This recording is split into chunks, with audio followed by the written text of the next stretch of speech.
Hello दोस्तों, स्वागत है आपका अपने चैनल स्टडिंग स्टेज में। तो चलिए आज के वीडियो में हम गुणनखंड ज्ञात करना सीखेंगे। एकदम आसान और एकदम सरल भाषा में इसको सीखेंगे। आप वीडियो को अंत तक जरूर देखिएगा।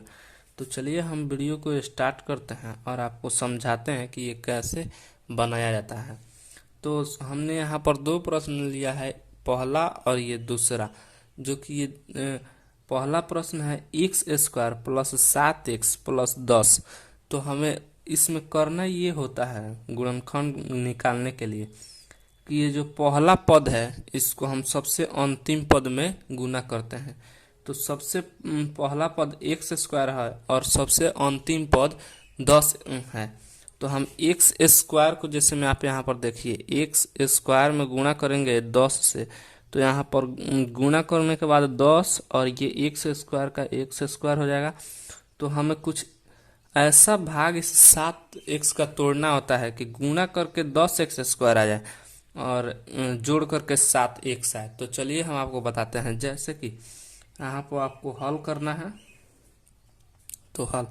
और अब आपको सबसे पहले ये पद को यहाँ पर लिख देते हैं एक्स स्क्वायर और प्लस।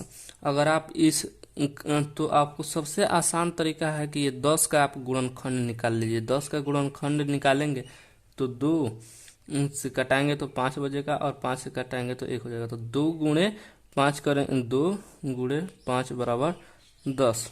अब ये हमारा गुणनखंड 10 का 2 और 5 आया है। तो हम सबसे आसान तरीका है इसका कि इसका गुणनखंड निकालते हैं और इसको 2x प्लस 5x प्लस 10।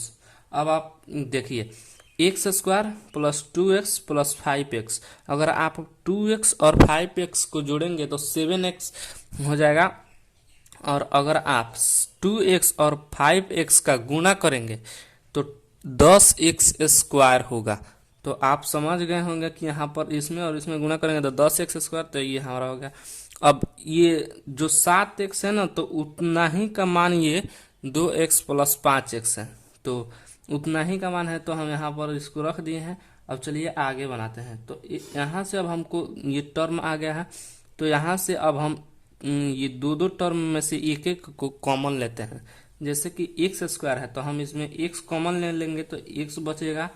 और यहाँ पर 2x है जो कि x कॉमन ले लिए हैं तो प्लस 2 बच जाएगा।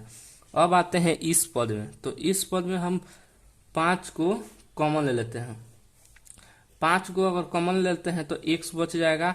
और 5 को कॉमन लिए हैं तो 10 में 5 से भाग दीजिएगा तो 2 बार में कटेगा। तो इसलिए हमारा 2 बच जाएगा। हाँ, एक बात और है, अगर आपका ये कोष्ठक वाला जो है ना, ये अगर आपका दोनों सेम आ जाए तो आप समझ जाइएगा कि आपने सही गुणनखंड बनाया है। तो एक बार हम इस कोष्ठक वालों को लिख लेंगे, जैसे कि x प्लस 2। और ये एक बार ये जो कोष्ठक के बाहर है x, और यहाँ पर चिन्ह कुछ नहीं होता है तो प्लस का चिन्ह होता है। तो इसको एक बार हम लिख लेंगे x प्लस 5। और यहीं आपका गुणनखंड ज्ञात हो जाएगा, यानी गुणनखंड आपका निकल जाएगा।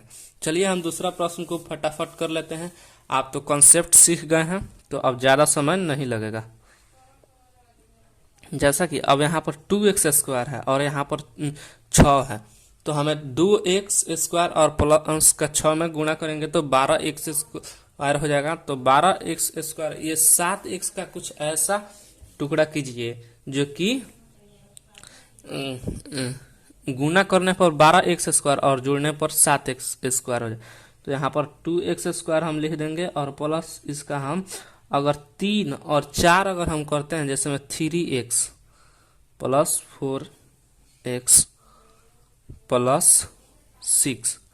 तो आप देखिए 2x square plus 3x plus 4x plus 6, यानी अगर आप 3x और 4x का गुना करेंगे तो ये आपका 12x स्क्वायर यानी 12x स्क्वायर हो जाएगा। और जोड़ेंगे 3x और 4x को तो 7x हो जाएगा। तो ये अब यहाँ से हम कॉमन लेते हैं। तो यहाँ से कॉमन लेने के लिए क्या है, अब आपको लग रहा होगा कि हम इसमें से कॉमन कौन सा लें। तो कॉमन लेने के लिए सबसे आसान तरीका है, हम आपको बताते हैं। यहाँ पे आपको दो अगर कॉमन लेंगे 2x, तो यहाँ पर 2x नहीं मिलेगा, तो इसीलिए आपको यहाँ x दोनों में दिखाई दे रहा है, तो आप x कॉमन ले लीजिए।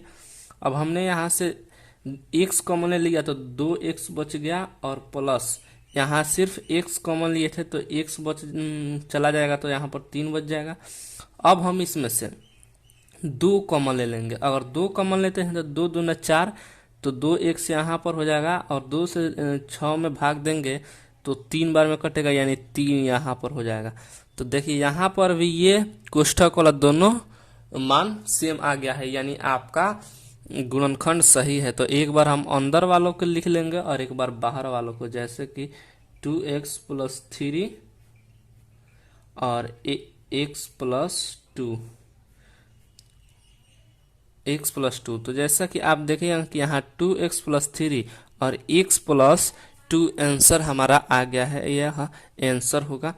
आई होप कि आप लोग समझ गए होंगे। तो चलिए हम वीडियो को समाप्त करते हैं।